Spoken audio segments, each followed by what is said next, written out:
Hello and welcome back. This is the American Patriots Channel, and I'm Jeff Penrod, your host. Today I have a very special episode for you because this episode is a culmination of all the episodes in the past combined. Today we're going to be talking about the America of our dreams, and dreams do come true. To start with, I wanted to ask you a few questions. Are you disappointed in our government for falling short in fulfilling its promises to the American people? Also, are you disappointed because workers are often neglected and even taken advantage of by corporate America? Are you tired of wishing for a better life and a better future when those things always seem out of reach? Why is it that America, the land of opportunity, has so many people that are struggling to meet their needs, let alone to fulfill their dreams? Yes, it's true that America could be a much better place if we only knew how to get there.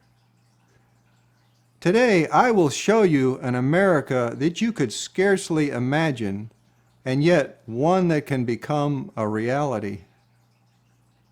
In this series, we started with a vision of just such an America.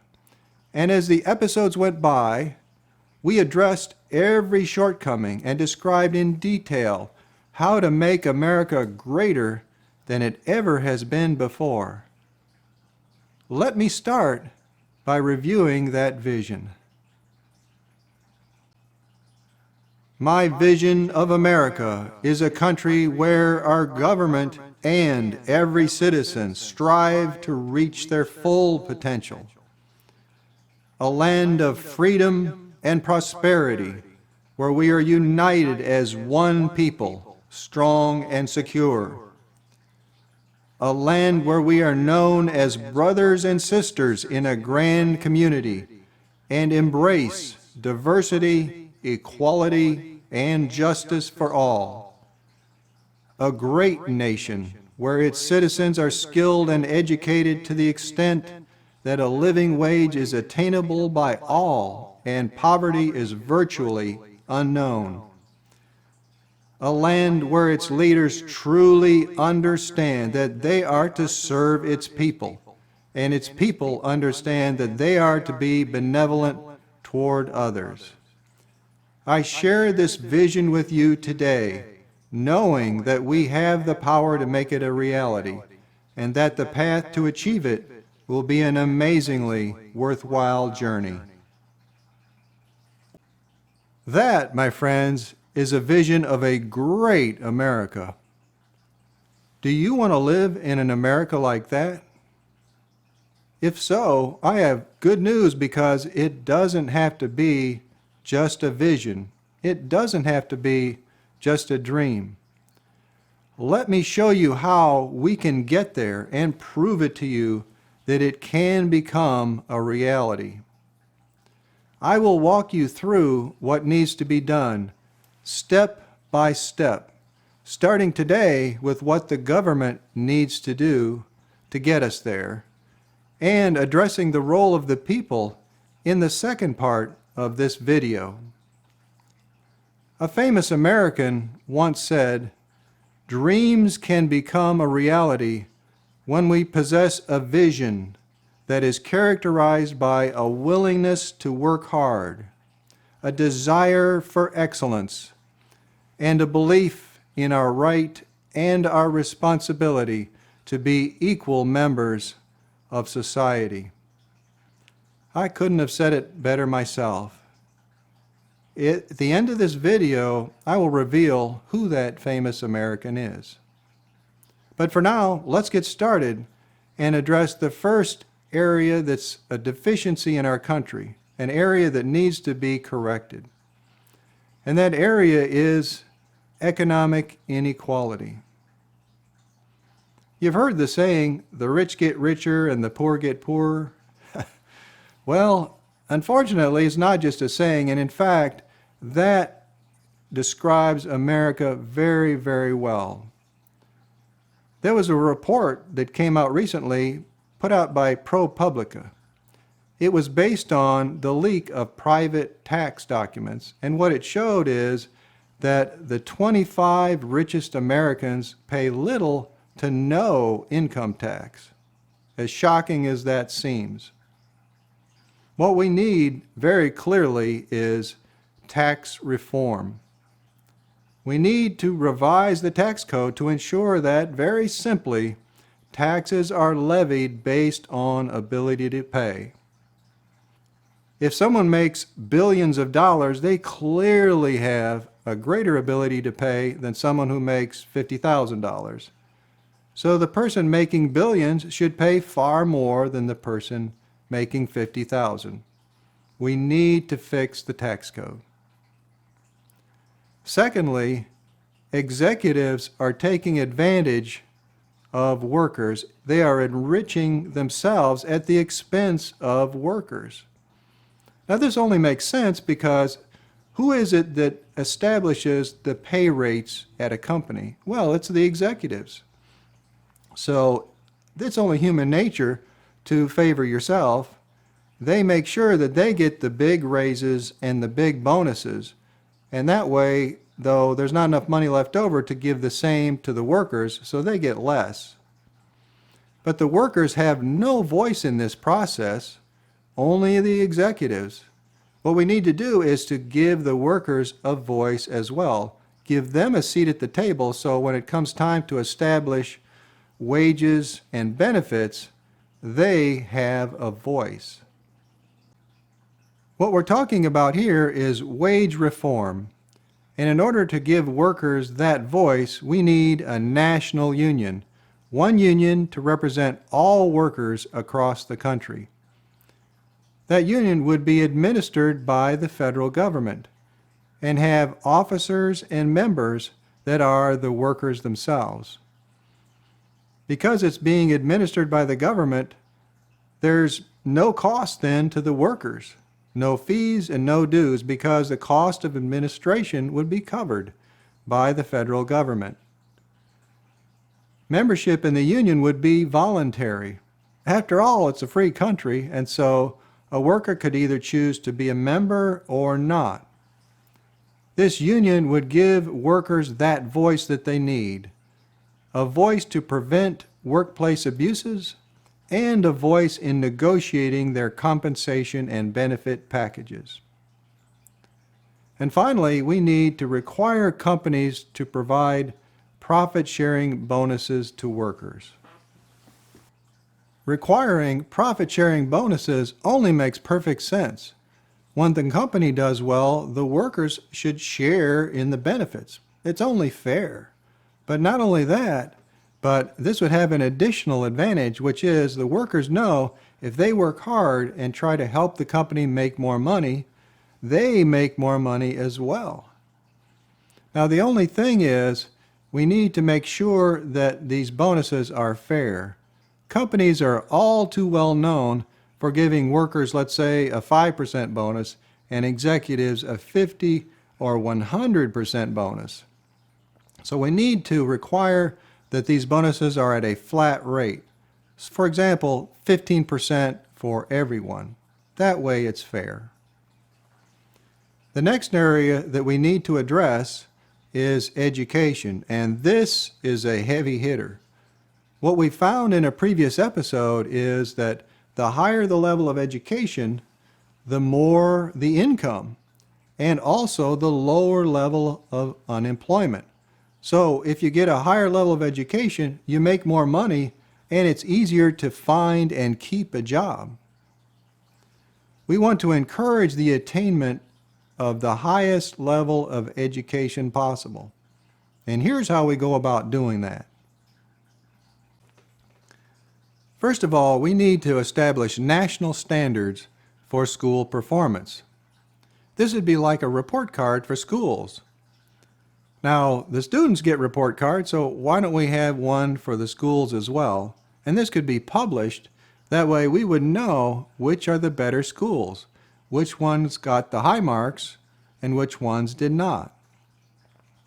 Second of all, we need to establish school of choice.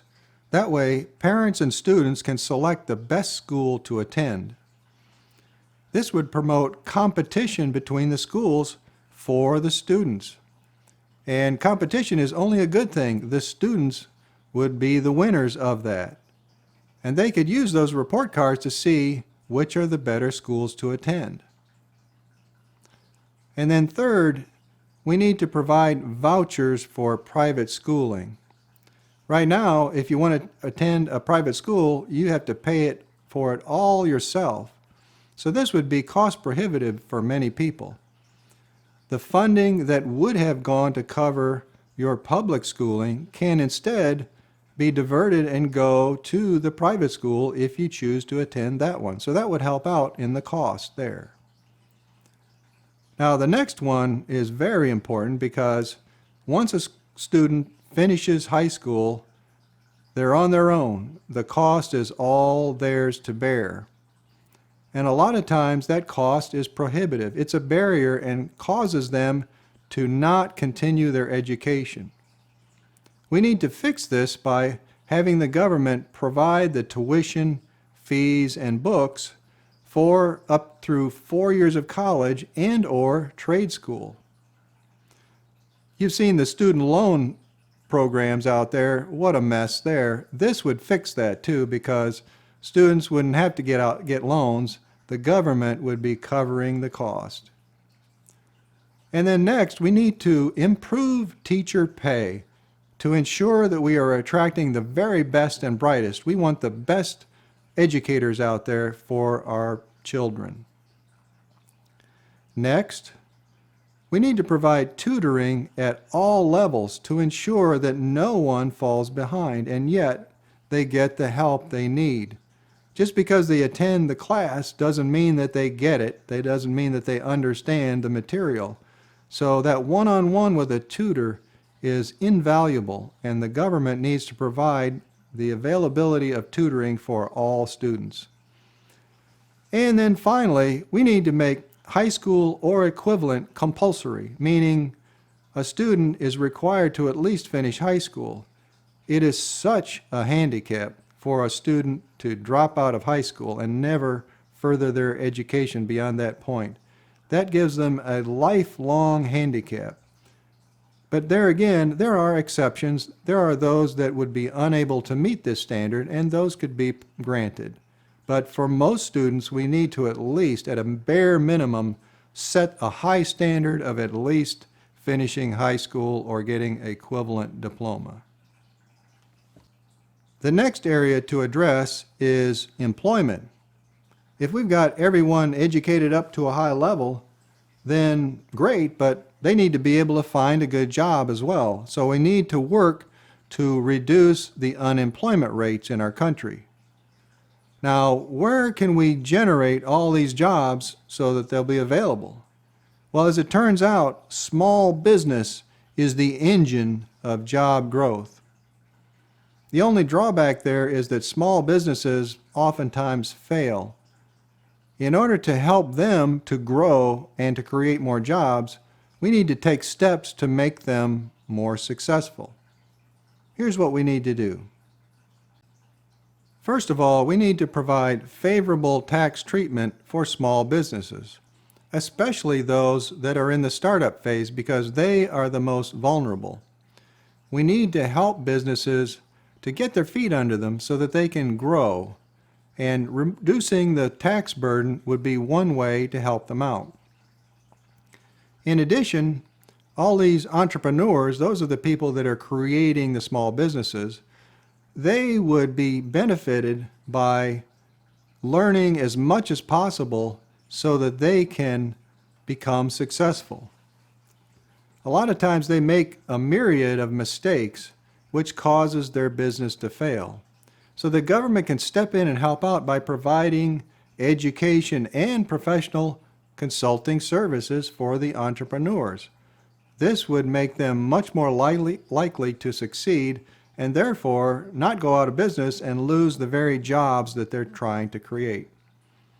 And then finally, in order to reduce the burden on the small business, we need to ensure that regulation is optimized to limit the impact on their profits. Now, another way to help create jobs is to have our country working to maintain and expand the nation's infrastructure. And as you've seen, we're working on that right now. Congress is working on a bill to expand expenditures in this area. And this will create new jobs. Also, we need to provide economic incentives for companies to keep jobs in America. It does no good to create a job and then ship it overseas, so the government can help by providing economic incentives for that. And then finally, when it comes to immigration, well, immigrants need jobs too, and yet we want to at least ensure that if there's a shortage of jobs in a particular area, that we're not making it worse by having immigrants come into our country and compete with American workers. We need to ensure that immigration is regulated such that American workers take priority. Another area for us to work toward in order to achieve our vision of America is to ensure that we have a strong nation. Now, many of the things that we're discussing today will lend towards exactly that. However, I wanted to point out two other items. And the first is the family. The family is a basic building block of a strong nation.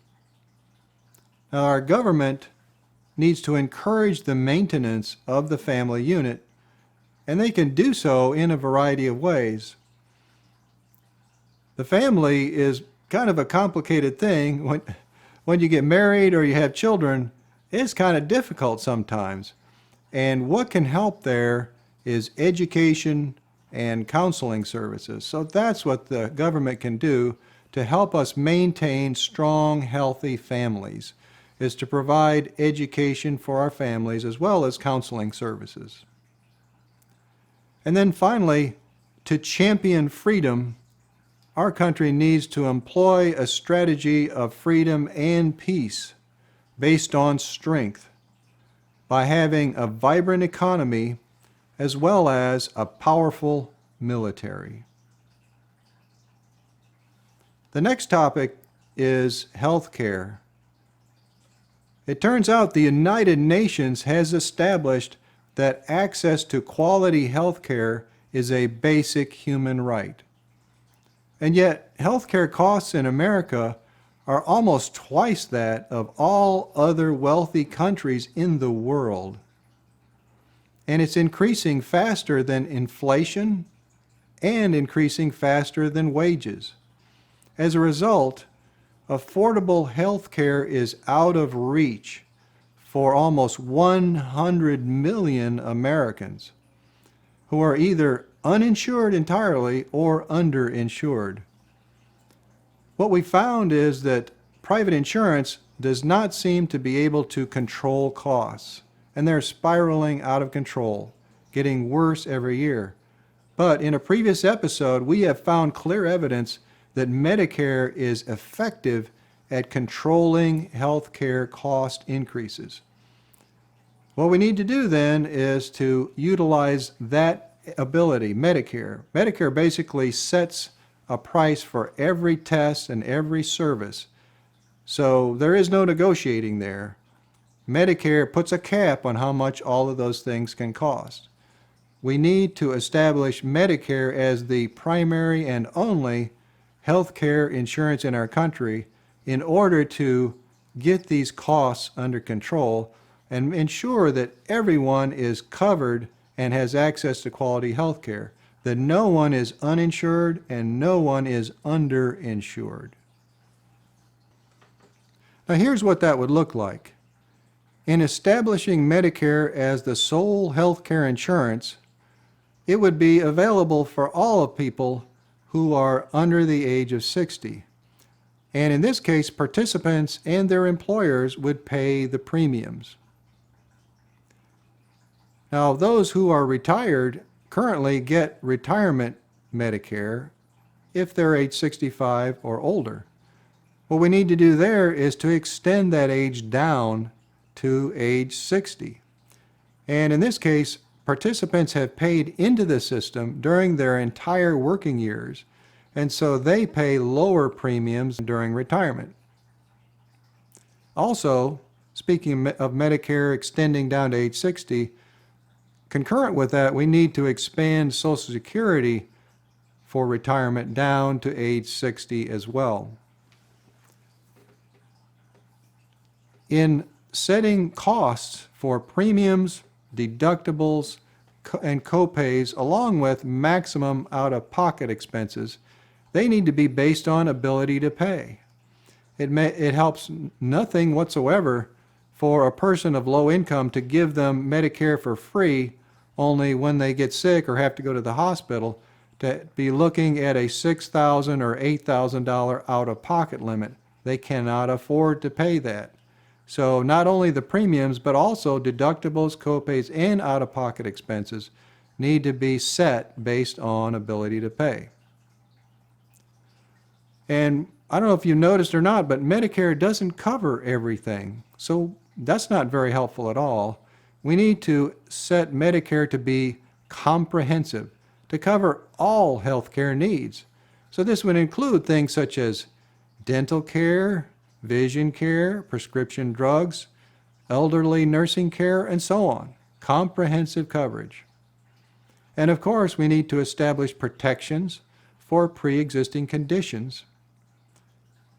Beyond that, Medicaid covers a lot of the poor in most states, but not all of them. We need to expand Medicaid to be accessible to all who are of low income, to all 50 states. The next area for improvement is poverty. You may recall that in our vision we said that we would like to see all Americans have the education and skills in order to be able to attain a living wage, and that in that way poverty is virtually unknown. Well, poverty is very difficult to defeat, and although we've talked today already about employment and education enhancements, that's not enough in order to defeat poverty. Here's what we need to do in addition to that. Right now, if a person is on welfare, they would be penalized if they got a job. Their benefits would be taken away. That makes no sense at all. What we need to do is to create incentives for good behavior, not penalties. So if they get a job, don't penalize them, but instead actually create incentives to get a job. Otherwise, they'll never work themselves out of the cycle of poverty, and it can occur from generation to generation to generation. In addition, there should be incentives for those on welfare to get an education, to further their education. You remember the old saying, give a man a fish, feed him for today, teach him how to fish, feed him for a lifetime? If those on welfare got a good education, they could free themselves from poverty and be able to support themselves for a lifetime. We need to strongly encourage education for those folks. So here's an example of how we could do that. If a person is on welfare, whether it be an adult or a child, if they go to school and they get good grades, every semester we could give them, let's say, $1,000 bonus. That way they would not only attend school, but learn the subjects and get good grades, and they'd get money to help them out. And in the end, when they graduate, they could escape the cycle of poverty. And then beyond that, we don't want to take away benefits for people to get married. It's not a good idea to discourage marriage. The system just needs to be adjusted to change the penalties into incentives. One thing that would be a side benefit of reducing poverty is it would also reduce gun violence, which is our next subject. It's widely known that where there's poverty, there's crime, and where there's crime, there's gun violence. So reducing poverty would not only help people to attain a living wage and free themselves, but it would also reduce that fear of all that gun violence out there. Right now, I don't know if you're aware, but there are almost 40,000 people a year that die due to gun violence, and I don't even know how many more are wounded. Many of those deaths, though, are suicides as well, more than half. So we need to address gun violence in our country. And just to let you know, as it turns out, we have a lot more of it than any other country in the world. So clearly they know something that we don't, and we need to adapt to what they are doing. And here's what that is. In order to keep guns out of the wrong hands, we need to require a gun owner's license. This license would be needed in order to purchase firearms and ammunition, including private sales. To get this license, a person would have to go through a criminal history and a mental health evaluation. Remember that most gun deaths are due to suicide, so that mental health evaluation would save a lot of lives. Now, for firearm purchases, we need to have a waiting period. And there again, that would help with the suicide rate because a person would have to maybe think things over before they actually were given that firearm that they're trying to purchase. Also, we need to require safe storage of firearms in the home and in the vehicle. There was a recent story from Florida where a 12-year-old boy and a 14-year-old girl escaped from their group home. They broke into a house and they got their hands on the owner's firearms. They actually got into a gunfight with police and the girl was wounded. So, gun owners need to either use a gun safe or a trigger lock in order to keep their weapons out of the wrong hands. And then finally, we need to utilize a firearm restraining order to not permanently but temporarily remove guns through court order from individuals where evidence indicates a likelihood that they may use them in a violent act. Okay, there it is. There's what the government needs to do to make our country the America of our dreams. But why haven't our politicians done those things already? They haven't done any of them. And not only that, but they could probably do some other things too to make our country better for us. Well, it turns out that our politicians serve three masters. They serve the people, which is good, that's what they're supposed to do, but they also serve big business and special interest groups, and they serve their party. Now, in the famous Gettysburg Address, Abraham Lincoln said that our government is of the people, by the people, and for the people. You might think that our Constitution requires that our government work for the people, and that's it, not for anybody or anything else. But that's not how it is.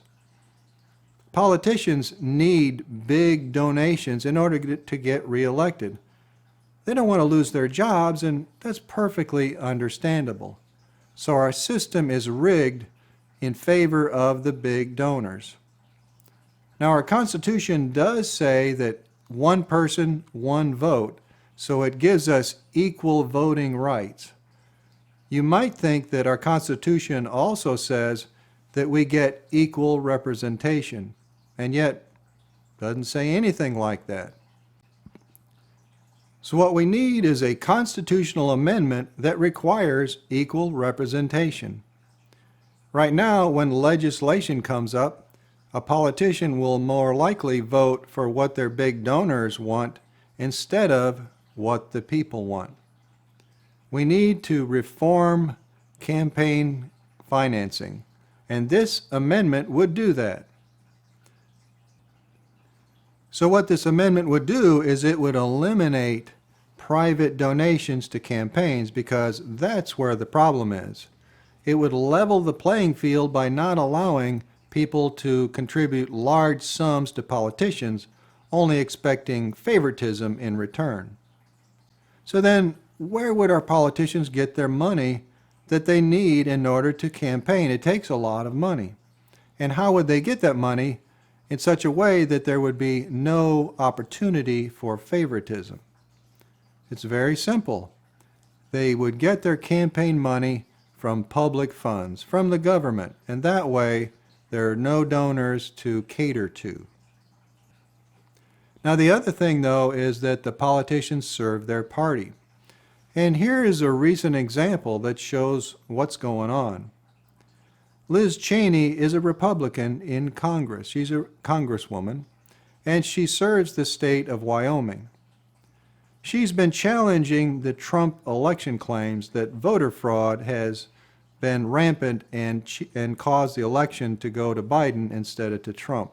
So she's challenging those claims. What happened? Well, her colleagues have removed her from her leadership position. They have punished her for speaking her mind. She's only trying to do her job and to represent the good people of Wyoming, and yet they are trying to silence her and tell her and the other Republicans that if you step out of line and you don't toe the party line, then we will punish you. So in a way, they are forcing politicians to serve their party instead of to serve their constituents, the people that they represent. It's in the nature of our parties to attempt to dominate all others and take control.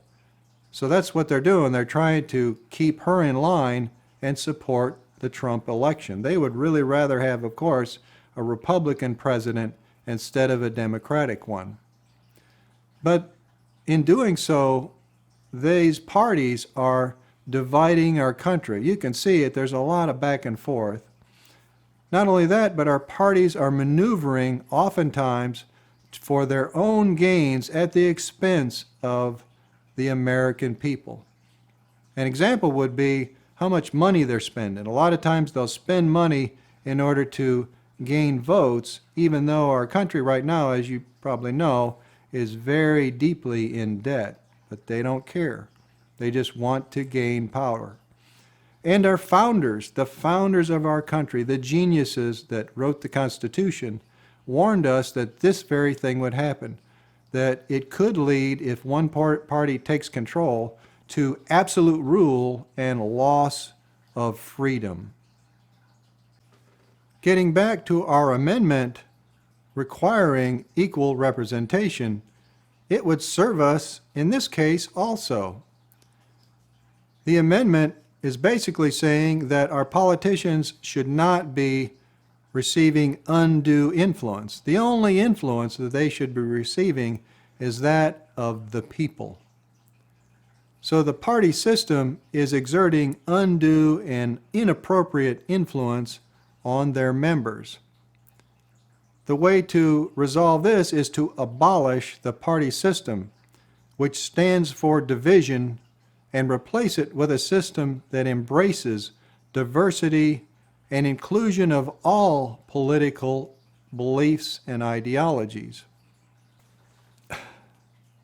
Okay, so you might say that eliminating the political parties is a really far-out idea, and it might lead to some unknown problems down the road.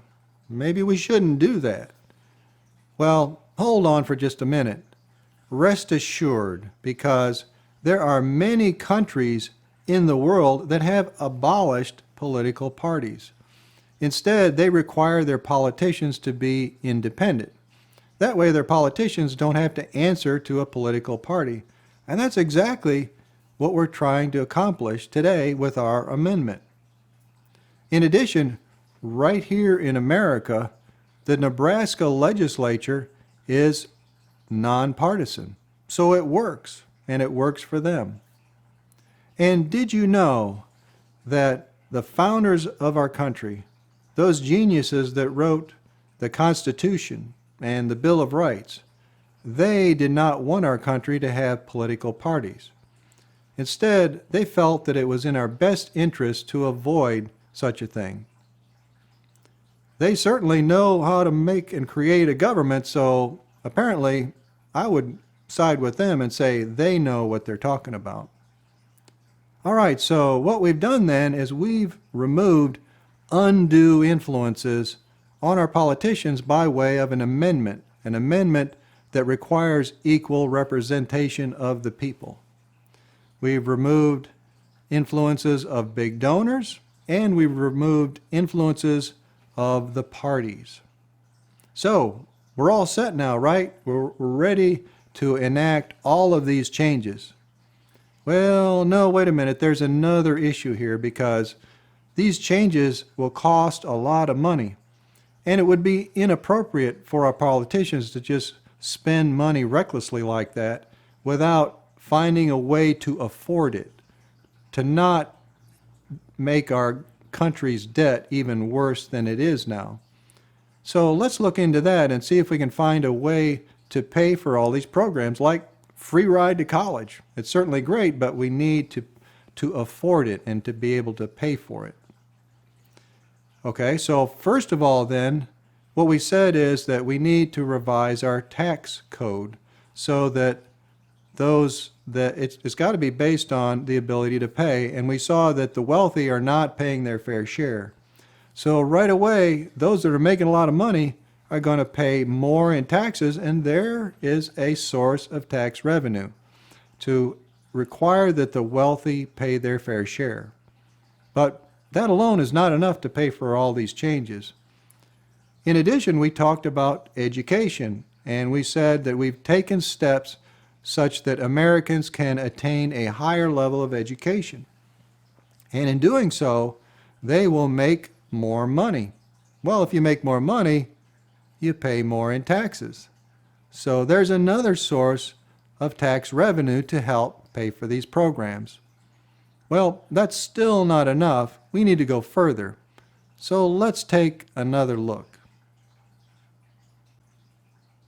Is there any wasteful spending in government? Well, of course there is. Now, I found a report that detailed a number of areas where the government could save some money. And I've included that report down in the comments column. There's a link to it there. I looked it over and it looks very good. And what they said is, averaged over the next 5 years, our government could save $94 billion and eliminate some waste. The next item in terms of savings, it has to do with poverty. It turns out that we have a lot of people in poverty in our country. And compared to other countries, and they would be considered members of the Organization for Economic Cooperation and Development, OECD, we have far more people that would be considered in poverty than the average of those countries. Countries such as Germany and France, England, Canada, and so forth, wealthy countries.